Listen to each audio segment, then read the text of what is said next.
सत श्री अकाल और पन्नी पाठ आप सभी को हमारे ये चैनल में आप लोग का भली भांति से सुस्वागतम करते हैं, क्योंकि इस दुनिया में इसमें रहने के लिए और यहाँ पे इस दुनिया में जो हमारे पास प्रश्न मिलते हैं इसे लड़ने के लिए आपको सही होना बहुत ज़रूरत है। अगर आप ही सही नहीं रहेंगे तो फिर इस दुनिया को संभालेगा कौन। तो इसलिए मैं आप लोग से आशा करता हूँ कि तुसी बड़ा चंगा होंदा है।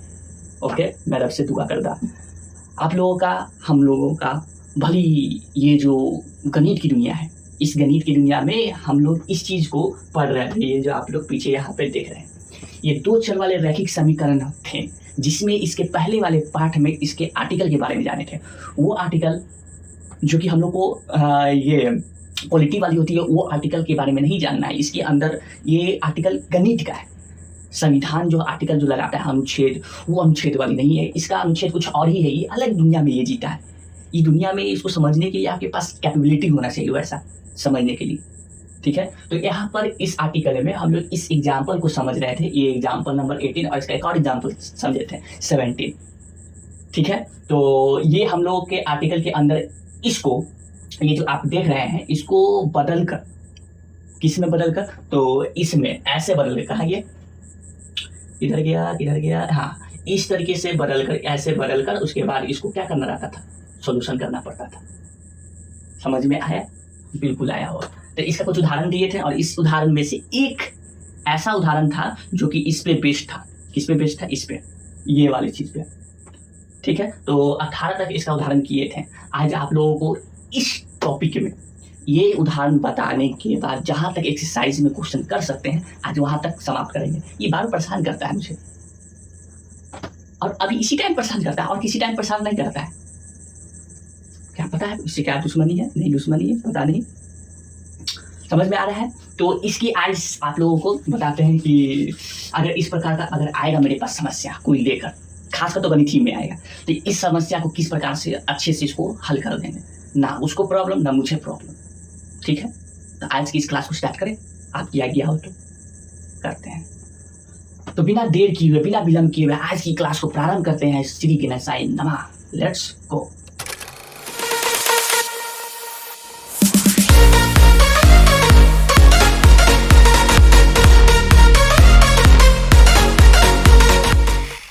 तो मेरे प्यारे साथियों, आप लोग आए हमारे इस दुनिया में, इसकी बहुत बहुत शुभकामनाएं आपको। अब इसको स्टार्ट करते हैं और इसको समझने का कोशिश करते हैं, ठीक है। तो आप लोग क्या कीजिएगा, आप लोग इस दुनिया में मगन होने के लिए तैयार रहिएगा। आइए इस ज्ञान की सागर में डुबकी मारते हैं। वैसा वैसा डुबकी नहीं कि उसी में डूब जाए, ठीक है। शुरुआती दौर में ऐसा नहीं है कि आप नौसिखिया हैं तो आप सीधा डायरेक्ट समुद्र में जाकर डुबकी मार दें और सोचते हैं कि समुद्र में मार एक बार के समुद्र के पार कर दे। पहले छोटा मोटा तालाब को ना डुबकी मारिएगा, उसके बाद समुद्र को डुबकी मारेंगे तो हो सकता है कि आप समुद्र को भी पार कर दें। तो उदाहरण नंबर 19 में, ठीक है, इसमें क्वेश्चन है कि कहा गया है कि एक नाव 10 घंटे में धारा के प्रतिकूल 30 किलोमीटर तथा धारा के अनुकूल 44 किलोमीटर जाती है, ठीक है। तो यहाँ पर इसको पहले ये दो शब्द का मतलब तो समझ लीजिए। दो शब्द है, एक है अनुकूल और एक है प्रतिकूल, ठीक है। प्रतिकूल और अनुकूल। तो मेरे पास एक ऐसे करके ये नदी है, नदी समझिए, तालाब समझिए, जो समझना है आप समझ लीजिए, समुद्र समझ लीजिए, आपकी पे डिपेंड करता है आप क्या समझना चाहते हैं, ठीक है। जो आपको समझना वो समझ लीजिए। तो एक जो है इसमें ऐसा स्थिति बता रहा है कि इस पे कोई लड़का नाव चला रहा है, ठीक है। इधर नहीं चला रहा है, कैसे भी चला रहा है, पता नहीं कैसे चला रहा है नाव। तो इस पे कोई लड़का है और ये नाव को ये चला रहा है, इस पे बैठ के, ठीक है, बहुत अच्छी बात है। उसके बाद इधर इधर इधर इधर इधर गलती हो गया। उसके बाद एक ऐसे इस प्रकार से इस तरफ की नाव चला रहा है।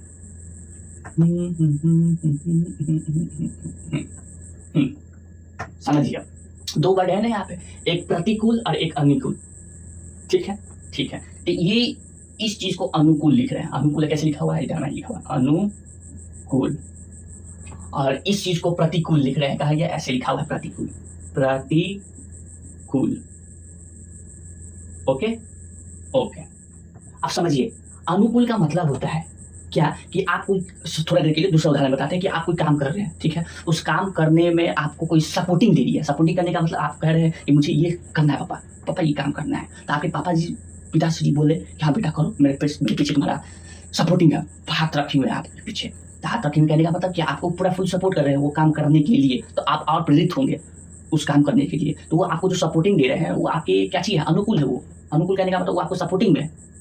ठीक है, आप सपोर्टिंग में, तो कोई ऐसा भी हो सकता है कि ये कोई सपोर्टिंग नहीं भी दे, तो कौन नहीं दे, तो अगल बगल वाला सब नहीं दे। आप वो काम अच्छा कर रहे हो तो बाहर वाला कोई जलन, तो आप लोगों को कैसे चाहेगा कि उसको ये काम करने ना दे, तो वो सब क्या है, प्रतिकूल है, वो आपको करने नहीं देगा।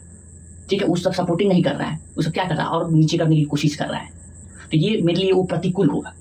ठीक उसी प्रकार से इसमें नदी है, नदी की इसमें धारा बह रहा होगा। ठीक है, अब धारा बह रहा होगा तो सपोज हो सकता है कि धारा इधर में भी बह सकता है। क्यों, धारा कहने का मतलब क्या, जब हवा चले तो हो सकता है कि इधर से भी चल सकता है हवा, इस साइड से भी चल सकता है हवा। ठीक है, बिल्कुल ठीक बात है। अब ये भी तो हो सकता है कि हवा इस साइड से भी चल सकता है, इस साइड से भी तो हो सकता है, बिल्कुल हो सकता है। तो इस हवा के कारण ये क्या होगा, अगर इस साइड से बढ़ेगा तो लहर इस तरफ से देगा, अगर इस तरफ से हवा बहेगा तो किस तरफ से धारा बहेगा, तो धारा इस तरफ से इधर बहेगा। ठीक है, तो समझिएगा, एक बार जब इधर से इधर जब जा रहा है तब उस समय हवा का धारा इधर बहने के कारण ये है ना, नदी की लहर इस तरफ से हो रही है, इस तरह से इधर माया हो रहा होगा, तो जाहिर सी बात है नाव भी इधर चला रहा होगा और ये इधर माया जा भी रहा होगा, तो ये सपोर्टिंग कर रहा है। कौन सपोर्टिंग कर रहा है, हवा की जो धारा होता है, हवा के कारण जो धारा बह रहा है वो धारा इस साइड बहने के कारण ये मेरे पास सपोर्टिंग कर रहा है, ये अनुकूल होगा मेरे लिए, मेरे अनुकूल है, ये मेरे अनुकूल चल रहा है। ठीक है, तो हो सकता है कि नाव भी इधर चला रहे हैं और धारा भी इधर बह रहा है, तो हो सकता है नाव तेजी से चले। लेकिन अब इस चीज को उल्टा कर दीजिए, अब क्या कर दीजिए, इधर ही से धारा बह रहा है, इधर ही से हवा चल रहा है। ठीक है, और हम जो नाव है इस साइड से चलाते हुए आ रहे हैं, समझिएगा, हवा इस साइड से, नाव इस साइड से चला रहे हैं, तो चलाने में क्या परेशानी होगा कि नहीं होगा। अगर ये परेशानी हो रहा है तो ये मेरे लिए प्रतिकूल है, इसके विपरीत दिशा में चल रहे हैं, और ये जिस धारा जिस दिशा में जा रहा है उसी दिशा में हम भी जा रहे हैं, तो ये थोड़ा जल्दी पहुंचेगा, ये हो सकता है थोड़ा लेट से पहुंचे जहां भी जा रहा हो। ठीक है, इतनी बात समझ में आया, बिल्कुल समझ में आया होगा। तो यहीं पे वही बात कहा गया है कि एक नाव 10 घंटे में धारा के प्रतिकूल 10 घंटे में इधर से उधर जा रहा है। ठीक है, तो इधर से उधर जा रहा है कि अनुकूल में कितना किलोमीटर, 30 किलोमीटर, प्रतिकूल है ना, तो प्रतिकूल का मतलब इधर में है 30 किलोमीटर। ठीक है, तथा धारा के अनुकूल का मतलब इधर में है, धारा भी इधर ही बह रहा है, जा भी इधर ही रहे। ठीक है, तो उस समय कितना किलोमीटर, 44 किलोमीटर हो जाती है, उसी पर से 10 घंटे। ठीक, अच्छी बात है। तो ये पहला ये केस बनेगा, ये वाला पहला केस बनेगा, उसके बाद उसी तरह फिर दूसरा केस ये बनेगा, फिर 13 घंटे में 40 किलोमीटर धारा प्रतिकूल एवं 55 किलोमीटर धारा अनुकूल हो जाती है। तो इसमें निकालना क्या है, क्या आज की चीज को निकालना है, धारा की चाल तथा नाव की स्थिर पानी में चाल याद करें। स्थिर का मतलब कोई हवा नहीं बह रहा होगा। ठीक है, वो एकदम शांत हो, दिखने में कोई हलचल उलचल उसमें ना हो। इस तालाब में, तालाब की नदी है। ठीक है, तो क्या निकालना है, चाल निकालना है। ठीक है, तो यहाँ पर आपको क्या करना होगा, इसका सोल्यूशन करने के लिए इधर आ जाइए, पहले इधर लिख ले सोल्यूशन, यानी कि इसको हिंदी में कहते हैं हल। ठीक है, तो सोल्यूशन करने के लिए आपको सबसे पहले तो मानना होगा, क्या मानना होगा कि नाव की स्थिर चाल में x किलोमीटर पर आवर है। ये x किलोमीटर पर आवर किसका, स्थिर है, अभी पानी में कोई हलचल नहीं है, तो पहला जो स्थिति होगा उस स्थिति का x किलोमीटर पर आवर चाल माने। ठीक है, यहाँ पे लिख देते हैं, माना कि स्थिर जल में x, यहाँ पे होगा x किलोमीटर पर आवर। ठीक है, और दूसरा वाला का क्या होगा, और y किलोमीटर पर आवर है। ठीक है, कोई दिक्कत, कोई समझने में परेशानी नहीं हो रहा है, तब समझिए, यहाँ पर एक बात समझिएगा, यहाँ पर एक बार अनुकूल की बात कहा गया था। अनुकूल का मतलब क्या, सपोर्टिंग दे रहा है, आप जिधर जा रहे हो उधर ये भी जा रहा है, कहने का मतलब नाव इधर भी, धारा इधर में भी बह रहा है, तो सपोर्टिंग मिलेगा। तो अनुकूल में एक उसकी जो चाल है आने जाने के लिए x किलोमीटर पर आवर है, y किलोमीटर पर आवर, इसका जो धारा जो बह रहा है उसका, समझ रहे हैं। तो इसका अनुकूल में क्या हो जाएगा, इसको x प्लस का y किलोमीटर पर आवर हो जाएगा। क्यों प्लस कैसे लगा दिए, क्योंकि सपोर्टिंग दे रहा है ना। तो वही प्रतिकूल में क्या हो जाएगा, तो प्रतिकूल में x माइनस का y kilometre per our h। समझ में आया, ये कैसे कर दिए, तो वो चीज यहाँ पर इस प्रकार से ये बताया आपको। ठीक है, आगे उसके बाद फिर आपको पता है, क्या पता है कि इसमें दो स्थिति बन रहा है। ठीक है, दो स्थिति बन रहा है। ठीक है, दो स्थिति क्या क्या बन रहा है, एक केस 1 बन रहा है, केस 2 बन रहा है। ठीक, तो उसको समझिएगा, मेरे पास लिखने के लिए ज़्यादा है नहीं, इसीलिए आपको ये वाली जो बात है वो इसमें से देख के बता रहे हैं। ठीक है, तो यहाँ पर बताते हैं केस नंबर 1। प्रथम स्थिति में क्या बोला गया है, नाव 30 किलोमीटर धारा के प्रतिकूल चलती है। प्रतिकूल कितना किलोमीटर जाती है, 30 किलोमीटर जाती है। कितना किलोमीटर, 30 किलोमीटर जाती है, ठीक है। हाँ, ये क्या है, दूरी है 30 किलोमीटर, ठीक, कोई दिक्कत नहीं। उसकी चाल क्या है, तो उसकी चाल मेरे पास है x minus Y kilometre per hour. क्या है, चाल है, क्या चीज में, प्रतिकूल की बात कर रहे हैं, ठीक है। हाँ, ये ध्यान दीजिएगा, तो x माइनस का वाई किलोमीटर पर आवर, ठीक। तो इस स्थिति में मुझे समय निकालना है कि t समय में वो कितना चलेगा, ठीक है। कितना समय में, t1 समय में कितना वो चलेगा। तो t1 समय में चलने के लिए पहले मेरे पास एक फॉर्मूला होता है, जो कि फॉर्मूला ये है, क्या है, समय बराबर दूरी बटा क्या होता है, चाल होता है, यानी कि time is equal to distance upon speed. Okay, no problem. तो समय को क्या माने हुए, t1 मानते हैं, ठीक है। दूरी मेरे पास कितना किलोमीटर का है, तो 30 किलोमीटर का है, ठीक है, अच्छी बात है। और मेरे पास चाल क्या है प्रतिकूल में, तो x minus Y kilometre per hour, ये हुआ मेरे पास t1 समय में, ठीक है। इसी तरह एक बार और बताया गया है, यहाँ पे देखेंगे, देखिए 44 किलोमीटर जाती है 13 घंटे में, वह 40 किलोमीटर की धारा के प्रतिकूल एवं 55 किलोमीटर धारा के अनुकूल हो जाती है, ठीक है। अब अनुकूल के बारे में बात करते हैं। T2 समय में जिसमें नाव 44 किलोमीटर धारा चलता है, ठीक है। तो ये मेरे पास दूसरा समीकरण बना है इसका। दूरी बराबर कितना, 44 किलोमीटर। चाल बराबर क्या हो जाएगा, तो चाल बराबर हो जाएगा क्या चीज का आप बात करेंगे, अनुकूल का। तो अनुकूल क्या है, x प्लस का y किलोमीटर पर आवर, ठीक है। तो T2 समय यही वाला चीज लगाएंगे, ठीक है। तो इसमें लगाएंगे, तो T2 समय में आपका 44 किलोमीटर पाने के लिए मेरा जो चाल है वो x plus Y kilometre per hour है, ठीक है। टोटल कितना घंटा दिया गया था, देखिए तो टोटल घंटा यहाँ पर बताया गया है आपको, ये एक नाव 10 घंटे में धारा इतना किलोमीटर चल रहा है, ठीक है। कोई दिक्कत तो नहीं, कोई दिक्कत नहीं है। तो यहाँ पे कुल समय कहाँ गया, कुल लिया गया समय T1 प्लस T2 बराबर कितना होगा, 10 किलोमीटर। इतनी बात समझ में आया। अब T1 क्या है, तो T1 मेरे पास ये है, देखिएगा ये है ना, बिल्कुल। तो यहाँ पर इस चीज को लिख लेते हैं ऐसे, 30 बटा क्या है, x माइनस का y kilometre per our. Okay, इस चीज को नहीं लिख रहे हैं। उसके बाद T2 प्लस है ना, यहाँ पर देखिएगा प्लस, ठीक है, तो यहाँ पर प्लस लगाए। T2 कितना है, तो T2 कहाँ गया, ये रहा 44 ऊपर है, नीचे क्या है x प्लस का y किलोमीटर बराबर में क्या है, 10 है। तो ये मेरे पास इसको पढ़कर पहला समीकरण बना, ठीक है, जो कि आपको यहाँ पर ये दिया गया है, यहाँ पर ये बताया गया है, ठीक है, कि पहला समीकरण बना।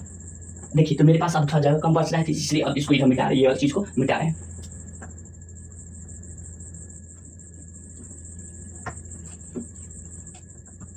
तो अब जिस तरह से इसका समीकरण बनाया है, उसी तरह से इसका एक और समीकरण तो बनेगा ना, दो युग्म बनेगा। तो वो दूसरा मेरे पास बिल्कुल सेम टू सेम ऐसी क्या बनेगा, दूसरा वाला जो 40 किलोमीटर 55 किलोमीटर वाला जो बताया है, ये कहाँ गया, 40 किलोमीटर 55 किलोमीटर, इससे बेस्ड 13 घंटा में क्या बनेगा, तो ये बनेगा मेरे पास समीकरण कुछ इस प्रकार से। उसमें भी जैसे इसमें किए है ना, उसमें भी इसी बनेगा, केस नंबर दूसरा, ठीक है, वो होगा।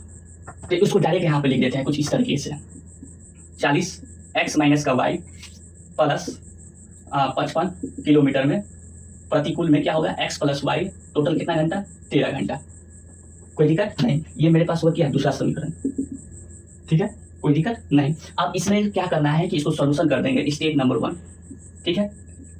स्टेप नंबर 1 में क्या करेंगे, यहाँ पर देखिए दोनों में अगर 40 को बाहर निकालेंगे, 55 को बाहर निकाल देंगे, तो क्या बच जाएगा, तो इसमें बच जाएगा 1/x माइनस का y, ठीक है, ऐसे ही बचेगा, बिल्कुल बचेगा। उसके बाद और इधर क्या बचेगा, 1/x प्लस का y, ये बचेगा, है ना। तो इस दोनों को अब मानना होगा कुछ। तो स्टेप नंबर 2 में काम करते हैं, क्या काम करते हैं, तो x 1/x माइनस का y, इसको क्या मान लिए, u मान लिए, ठीक है। और 1 प्लस 1/x प्लस y, इसको क्या मान लिए, v मान लिए, ठीक। अगर इसको ऐसा अगर काम कर देते हैं तो मेरे पास कुछ इस प्रकार से ये बनेगा। पहला समीकरण ये था ना, ये वाला, हाँ। तो इसमें क्या बनेगा, 30 1x-y, x-y को क्या माने, u माने, प्लस है, ठीक है 44, ठीक 44, x प्लस वाई को क्या माने थे, x 1/x प्लस वाई को क्या माने, v माने। कोई दिक्कत नहीं होना चाहिए। तो ऐसी बात कर दिए ना। अब करने के बाद क्या हो रहा है, चीज देखें, आप बोलेंगे कि ये तो x प्लस वाई तो नीचे है, तो आप नीचे में भी लिखिएगा, कैसे को कह दिया है।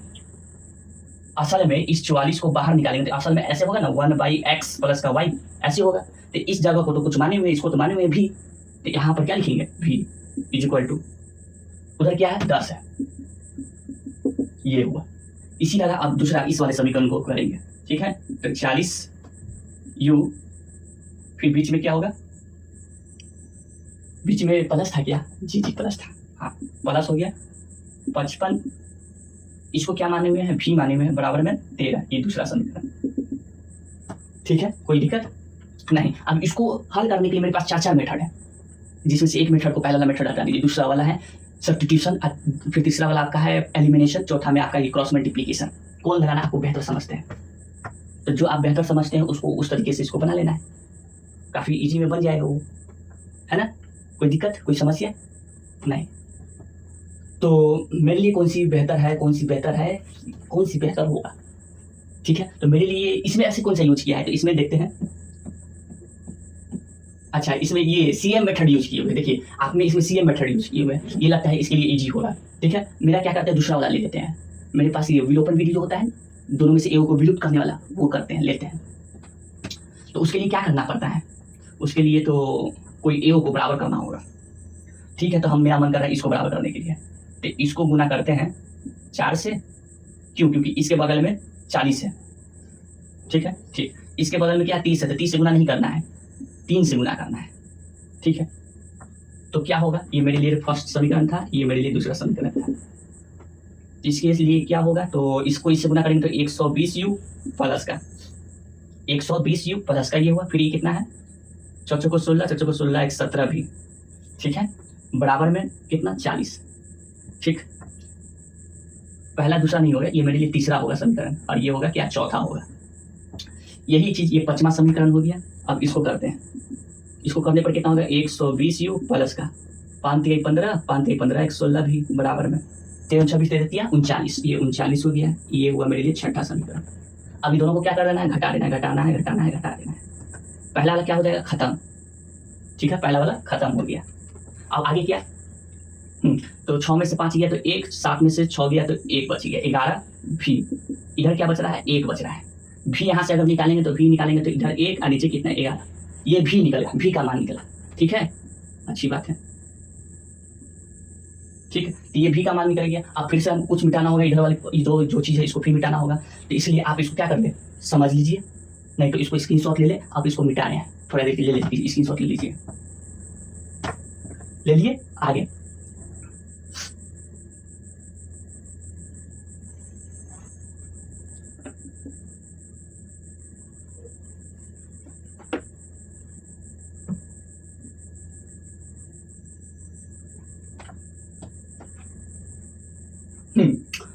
अब क्या करना है कि मेरे पास भी निकल गया। अब ये भी को किसी एक में रखने के बाद ये आपको इसको आप बना सकते हैं किसी एक चीज़ में, ये दोनों में से किसी एक पे रखिए भी की जगह पे, उसके बाद आप आराम से इसको बना लेंगे, ठीक है। तो क्या रख गए, 100, ये वाला रख लेते हैं, ठीक है, ये वाला रख लेते हैं, 120u प्लस का 165 भी की जगह कितना है, 1/11 रख रहे हैं, 1/11, ठीक, बराबर में इधर कितना है, 39 39।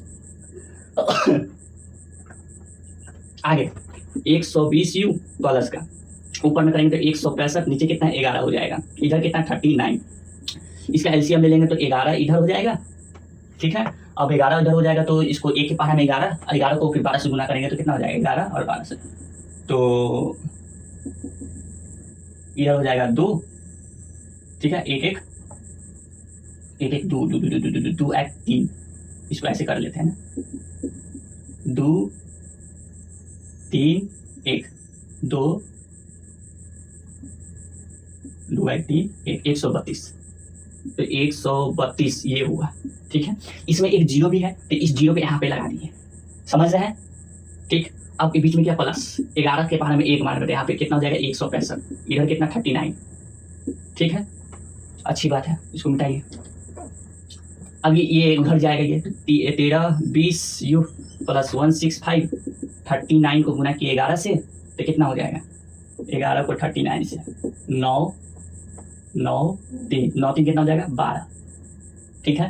हाँ 9 3 12 हो गया, फिर 2 हाथ में 1 3 और 1 4 4 2 9 13 20 यू प्लस 165 4 2 9 प्लस का उधर जाएगा तो माइनस का 13 20 यू प्लस 429 माइनस का 165 13 20 यू, इसको घटाइए 9 में से 5 गया तो 4, ठीक है। ये है 2 तो ये बचेगा 6, 3 3 में से गया 2 बचा, ठीक है, कोई दिक्कत नहीं। इधर यू बचा, ऊपर 264 बटा में कितना जाएगा 13 20, कितना बर्तन में कटेगा तो 5 बर्तन में 5 चौको 20 2 बचा 4 25 30 2 32 2 3 5 गुना 10 और 10 3 13, हाँ ये इससे कट रहा है कितना मरते में 1/5, ये आपका यू निकला।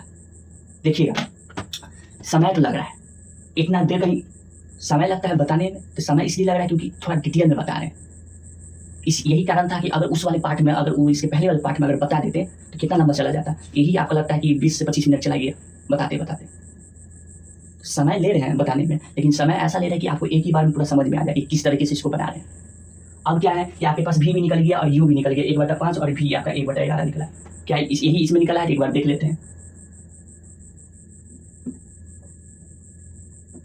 हाँ जी बिल्कुल, इसमें भी यही लिखा है, u बराबर 1/5 और v बराबर 1/11, ठीक है। अब इसी चीज को हमको अब रखना होगा यहाँ पर, जहाँ पे u और v माने हैं जिसके भी बराबर में, तो अब इसी चीज को यहाँ पे रखना है। तो रखते हैं, u कितना है x माइनस का y, u बराबर है मेरे लिए u 1/5, ठीक है। इसी तरह 1/x प्लस का y, v कितना था तो 1/11 था, ठीक है। अब इसको क्रॉस मल्टीप्लाई करेंगे तो 5x माइनस का y, इसको करेंगे तो 11 इज इक्वल टू, इसको इससे करेंगे तो इधर क्या हो जाएगा x प्लस का y, ठीक है। इधर क्या हुआ 5 बराबर x माइनस का y, इधर क्या हुआ 11 बराबर में x प्लस का y। अब इसी चीज को फिर से इन दोनों को क्या करना होगा, इसमें से x और y निकालना है फिर से। तो x y निकालने के लिए मेरे पास फिर से समीकरण एलिमिनेशन मेथड लगा देते हैं फिर से इन दोनों के लिए, ठीक है। तो इसको कहाँ किया जाए, इसको इधर कर दिया जाए, 11 is equal to X plus का वाई है, ठीक। नीचे इधर कितना है 5 बराबर में क्या है x माइनस का y। क्या कर रहे हैं इसको, तो इसको सीधा सीधा इसको जोड़ दीजिए, ठीक है, जोड़ देते हैं। तो 11 5 कितना हो जाएगा 16, x क्या हो जाएगा 2x, इसको करेंगे तो ये क्या हो जाएगा कट जाएगा, तो 16/2 इधर क्या आ जाएगा x, ये क्या हो जाएगा कट जाएगा, तो 8 बराबर क्या निकला x निकला, x 8 निकला, ठीक है। तो यहाँ से ये भी तो निकाल सकते हैं, क्या निकाल सकते हैं, देखिए 11 इधर है बराबर x की जगह पे 8 रख दिया, प्लस का क्या है y, इसको उठा के इधर लिया है, तो 11 माइनस का 8 बराबर y, तो कितना निकलेगा 3, y बराबर 3, ठीक है। y बराबर क्या निकला 3 निकला। अब ये जो चीज जिसको माने थे x और y, वो आपका देखिए 8 किलोमीटर पर आवर स्थिर चाल में, उसके बाद धारा की चाल कितना है 3 किलोमीटर पर आवर, ठीक है। स्थिर नाव का जो स्थिर है, स्थिर चाल में, स्थिर का मतलब स्थिर नदी, कोई हवा बस नहीं बह रहा है, तो उसमें इसका इतना किलोमीटर पर आवर है, ठीक है। कितना निकला y बराबर में 3 किलोमीटर पर आवर, ठीक है, एंड x बराबर क्या निकला 8 किलोमीटर पर आवर। तो ये था आपका इसका कुछ सोल्यूशन, लंबा चौड़ा भाषण, समझ में आ रहा है। इतना लंबा ये आपका था इसको बताने के लिए, छोटा मोटा नहीं था ये एग्जाम्पल, इसको बताने में समय लगता, कैसे भी इसको बताते तो समय लगता ही लगता। आपका मेरे ख्याल से लगता है कि 40 मिनट का ऐसे ही वीडियो बन गया है। अभी जो यही बताते बताते आपका 35 से 30 मिनट लग गया बताते बताते, तो सोचिए कितना लंबा था ये वो खाली एग्जाम्पल इतने लंबे चौड़े भाषण में ही बना। अब आगे क्या, तो अब आगे आपके पास आता है एक्सरसाइज आता है, ये प्रश्नवाली आता है, ठीक है। जहां तक इसको आज हो वहां तक इसको खत्म कर देते हैं। तो इसको बनाने के लिए आप लोग तैयार हो जाए। आज की जो प्रश्नवाली है वो एक्सरसाइज 3.6 का स्टार्ट करते हैं क्वेश्चन, ओके। तो मेरे प्यारे साथियों, अब आप लोग देखिए, आपके पास ये है एक्सरसाइज, ठीक है, इसको मिटाते हैं। मेरे पास अब एक्सरसाइज होने जा रहा है, वो एक्सरसाइज है 3.6 एक्सरसाइज है। इसमें पहला प्रश्न कहा क्या है कि मेरे पास समस्या है, बहुत बड़ा समस्या है कि मेरे पास कुछ ऐसा है, मेरे पास क्या है 1/2x, ओके, प्लस में 1/3y, बहुत अच्छी बात है, बराबर में क्या है 2 है, ये पहला समीकरण। ठीक, उसी तरह इसमें क्या लिखा हुआ है, तो 1/3x प्लस 1/2y बराबर में कितना का है, तो 13/6, ये दूसरा समीकरण है ना, दूसरा ये समीकरण है। तो इसको सोल्यूशन कर दे, आराम से हो जाएगा सोल्यूशन को हिंदी में क्या बोलते हैं, हल। कर दे, बिल्कुल कीजिए। तो इसमें स्टेप नंबर 1 में कुछ होगा, स्टेप नंबर 1 में क्या निकालना है, बाहर निकालना है। ला, इसमें तो पलटे से एक है, इसमें पलटे से एक है, किसको बाहर निकाल, पहले तो ऊपर निकाल देता, तो नीचे निकालना पड़ेगा, तो नीचे निकाल देते हैं। तो ये होगा 1/2, इधर में क्या होगा 1/x प्लस 1/3 निकलेगा बाहर, तो इधर क्या निकलेगा 1/y, ऐसे निकल गया, बराबर में इधर क्या 2 हुआ। उसी तरह यहाँ पर 1/3, इधर अंदर क्या 1/x प्लस 1/2, इधर क्या 1/y, इधर क्या है 13/6। ठीक, स्टेप नंबर 2 इधर लिख लेते हैं। इसमें 1/x और 1/y को कुछ मानना है, तो मान लेते हैं। 1/x को मान लिए p, उसी तरह दूसरे को मान लेंगे क्या, 1/y को मान लेते हैं क्या q। ओके, ठीक है। स्टेप नंबर 3 में आ जाइए, स्टेप नंबर 3 इधर आ जाए, इधर लिख दें स्टेप नंबर 3। स्टेप नंबर 3 में अगर ऐसे इसको मान लिए, इसको p और इसको q मान लिए, तो ये कुछ समीकरण बन जाएगा, है ना। क्या चीज में बन जाएगा, तो देखिए इसी में बन जाएगा 1/2p, 1/ इसको क्या मान लिए, p मान लिए, ठीक, प्लस 1/3q बराबर में क्या 2। ठीक है, इसको और हल किया जा सकता है, तो बिल्कुल किया जा सकता है। इस दोनों का एलसीएम लीजिए, कितना हो गया 6 हो गया। ठीक है, तो इधर क्या होगा 3p प्लस ऊपर क्या होगा, तो यहाँ पे आपका क्या हो जाएगा 3 × 6 तो 2q बराबर में इधर क्या है 2 है, 6 को उधर ले जाइए। ठीक है, तो 3p प्लस का 2q, इसको गुना करेंगे तो कितना हो जाएगा 12। ये हुआ मेरे पास तीसरा समीकरण। इधर अब इसकी बारी कर लेते हैं, 1/3p इसके जगह पे p रख दी प्लस 1/2q बराबर में 13 कितना है 6, 13/6। फिर से दोनों का क्या कर देंगे, एलसीएम ले लेंगे। इसको और छोटा कर रहे हैं, तो एलसीएम लेने पर कितना हो जाएगा 6 हो जाएगा, 3 × 6, इधर क्या हो जाएगा 2p प्लस इधर क्या हो जाएगा 3q बराबर में 13 क्या होगा 6 होगा। इस 6 को उधर ले जाइए, तो 2p प्लस का 3q बराबर में 13 कितना हो जाएगा 6, तो 6 से ये 6 क्या हो जाएगा कट जाएगा, तो खाली इधर क्या बचेगा 13, तो इसको मिटा दिया आपको लिए। ये है मेरे पास चौथा समीकरण। कोई दिक्कत नहीं, कोई दिक्कत नहीं है। अब यही 2 समीकरण को मेरे पास बहुत सारे मेथड है, उस मेथड से आपको एक लगाकर इस पर p और q निकाल लेना है।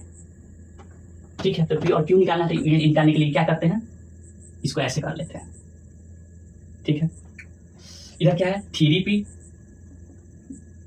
प्लस 2q बराबर में क्या है 12, इधर क्या है 2p प्लस में 3q बराबर में क्या है 13। ऐसा है बात। ठीक है, तो क्या करते हैं ना कि हम p दोनों में क्या करते हैं बराबर करते हैं, तो p बराबर करेंगे तो इसको गुना करना होगा कितना से 2 से, और इधर को नीचे वाला को कितना से गुना करना होगा 3 से, क्योंकि यहाँ 3 है तो 3 से किया, यहाँ पर 2 है तो यहाँ पर 2 से किया। तो ऐसा करने पर क्या होगा 3 × 6p प्लस 2 × 4q 12 × 24 हो जाएगा। नीचे आइए 3 × 6p प्लस ये क्या हो जाएगा 3 3 कितना हो जाएगा 9q बराबर, इसको करेंगे तो कितना होगा 39, 39। ठीक है, ऐसे कर दिए। हाँ, इसमें क्या करते हैं ना कि इसको थोड़ा नीचे उठा के ले आते हैं, 6p 4q 24, इसको नीचे उठा के लिया है, क्यों, क्योंकि माइनस में आंसर नहीं दे। अब इसको घटा दीजिए तो e कट जाएगा। ठीक है, e कट जाएगा, इधर कितना बचेगा तो 5q बचेगा, क्यों 9 में से 4 गया तो 5 चीजें बचता है ना। अब इसको कीजिए तो इधर कितना बचेगा 5 बचेगा इधर, और 2 में से 1 गया तो 1 बचेगा। q बराबर कितना होगा, तो इधर q बराबर क्या निकलेगा, q बराबर निकलेगा 15/5, 5 से 1 कट गया तो कितना बचा 3 बचा, q बराबर 3 निकला। ठीक है, अब इसी तरह p निकाल लेते हैं। क्या निकाले, p निकाल लीजिए। तो p निकालने के लिए क्या करेंगे, इस दोनों में से किसी एक में आप q के जगह पे 3 रख दीजिए, q के जगह पे 3 तो निकल जाएगा। तो वो कहाँ निकाल दें, इधर निकाल देते हैं। आइए मेरे पास कहाँ गया समीकरण, ये है ना। हाँ, तो 6p प्लस का 4q, q क्या निकाले 3 निकाले, बराबर में क्या है 24 है। तो इधर 6p प्लस 4 कितना हो जाएगा 12, इधर क्या 24, 12 उधर जाएगा तो माइनस में, 6p 24 में से 12 गया तो कितना बचेगा 12 बचेगा। 6p 12, इधर 6 है, उठा के इधर ले आएगी, तो 6 उठा के ले आएगी तो इधर क्या, इससे ये कट जाएगा, कितना मरते में, 2 मरते में, तो p बराबर 2, q बराबर कितना, 3 निकला। ठीक है, अब इसी चीज़ को यहाँ पे रख दीजिए, यहाँ पे। ठीक है, 1/x, p कितना निकाले, 2 निकाले। ठीक है, उसी तरह इधर 1/y, q कितना निकाले, 3 निकाले। ठीक, अब यहाँ पर इसको उठा के इधर, इसको उठा के इधर, तो ये निकलेगा 1/2, इधर क्या है, x निकला। इसी तरह इधर 1/y, y की जगह पे 3 आ गया और y को इधर ले गया, तो ये निकला x और ये निकला क्या, y निकला। ठीक है, तो कुछ इस प्रकार से आप लोगों को शुरुआती दौर पे पहला जिसके पास समस्या है उसका हल ये था। समझे, इसका समस्या यही ना था कि x और y की जगह क्या होगा, तो 2 आ गया, इसकी जगह क्या है, तो ये आ गया। तो वो समस्या ये है कि x की जगह ये होना चाहिए और y की जगह ये होना चाहिए। समझ में आ रहा होगा किस तरह इसको बना रहे हैं, नहीं बना रहे हैं।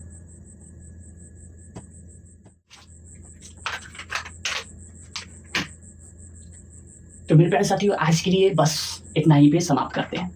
आपका जो फर्स्ट क्वेश्चन है इसको यहीं तक अभी बनाया है। ये बनाने के बाद अगली जो आएंगे पाठ लेकर, उसमें आपका ये वाला पूरा एक्सरसाइज जहाँ तक बने वहाँ तक इसको समाप्त करेंगे। अब मुझे जाने का अनुमति दीजिए। आपका बहुत बहुत धन्यवाद। जय हिंद, जय भारत।